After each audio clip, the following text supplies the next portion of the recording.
এই গ্রামের লোকসংখ্যা প্রায় ৩,০০০। এখানকার মানুষেরা সুপেয় পানির তীব্র সংকটে ভুগছেন।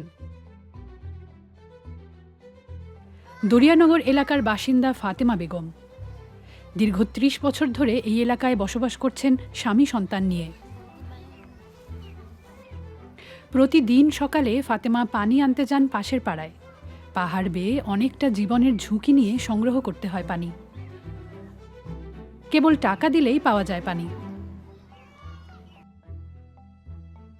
তো আমার থেকে ওইখানে টিউবওয়েল একটা আছে, এখানে যাইয়ে পানি আনানো লাগে।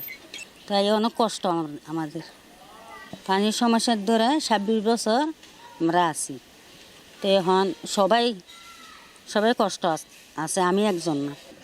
ধরেন বৃষ্টি হবে, আমি তো নামতে পারি না, তো আমরা কী করি ওই বৃষ্টির পানি নিয়ে যাই, ঘরে নিয়ে যাই, এটা রান্নাবাড়া করি। জলবায়ু পরিবর্তনের প্রভাব এবং মাটির নিচে পানির স্তর নেমে যাওয়ায় কক্সবাজারে দেখা দিয়েছে খাবার পানির সংকট। এই সংকট নিরসনে এশিয়ান ডেভেলপমেন্ট ব্যাংক এবং বাংলাদেশ সরকারের অর্থায়নে প্রায় ১৫০ কোটি টাকা ব্যয়ে পানি শোধনাগার প্রকল্প প্রায় শেষের দিকে। প্রকল্পটি বাস্তবায়ন করছে জনস্বাস্থ্য প্রকৌশল অধিদপ্তর। কক্সবাজার সদর উপজেলার ঝিলংজা মৌজায় ২ একরের কিছুটা বেশি জমির ওপর নির্মাণ করা হয়েছে এই প্রকল্প। নানা জটিলতা কাটিয়ে আগামী ডিসেম্বরে চালু হতে পারে প্রকল্পটি। এটি চালু হলে প্রাথমিকভাবে কক্সবাজার পৌরসভার ৫,০০০ পরিবার সুপেয় পানি পাবে। তবে এতে বিভিন্ন উপজেলায় পানির সংকটের সুরাহা হবে না। তো বৃষ্টিপাত এবং আরও অনেক কিছু এটার সাথে আসলে জলবায়ু পরিবর্তনের একটা ইম্প্যাক্ট আছে, নগরায়নের একটা ইম্প্যাক্ট আছে। মানুষ প্রয়োজনের অতিরিক্ত গ্রাউন্ড ওয়াটারের উপর নির্ভর হয়ে পড়ছে। আপনার সব বাড়িতে এখন কিন্তু সাবমার্সিবল পাম্প দিয়ে, হাই পাওয়ার পাম্প দিয়ে কিন্তু পাম্পিং করে পানি তোলা হচ্ছে। তো আমার যে চাহিদা তৈরি হয়েছে সেই চাহিদার অনুযায়ী কিন্তু পানিটা প্রাকৃতিকভাবে রিসার্চ করতে পারছে না, বিধায় কিন্তু গ্রাউন্ড ওয়াটারের ক্রাইসিসটা দেখা যাচ্ছে।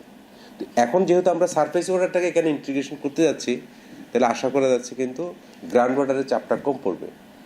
গ্রাউন্ড ওয়াটারের চাপ কম পড়লেই ওইটা রিসোর্স হিসেবে থেকে যাবে, আর আমরা সারফেস ওয়াটারটাকে ব্যবহার করব।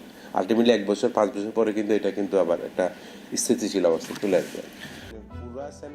বিশ্বের বিভিন্ন দেশে সমুদ্রের পানি পরিশোধন করে তা স্থানীয়দের মাঝে সরবরাহ করা হয়ে থাকে। এমন কিছু উদ্যোগ অদূর ভবিষ্যতে নেয়ার কথা জানালেন জনস্বাস্থ্য প্রকৌশল অধিদপ্তর। ফাতেমা স্বপ্ন দেখেন ভবিষ্যতে তাদের এই সংকট দূর হবে। আমার নাতি হোক পুতি হোক, দেখেন আমার ছেলে মেয়ে আরিল্লা ফারিল্লা সব আছে, ২০-৪০ জন, অনেক পরিবার আছে। তারার জন্য, আমরা জন্য, সবার জন্য যদি দিলে ভালো হবে। এটা যে কোনো দুর্যোগে এই অঞ্চলের মানুষ সবচেয়ে বেশি পানি সংকটে পড়েন।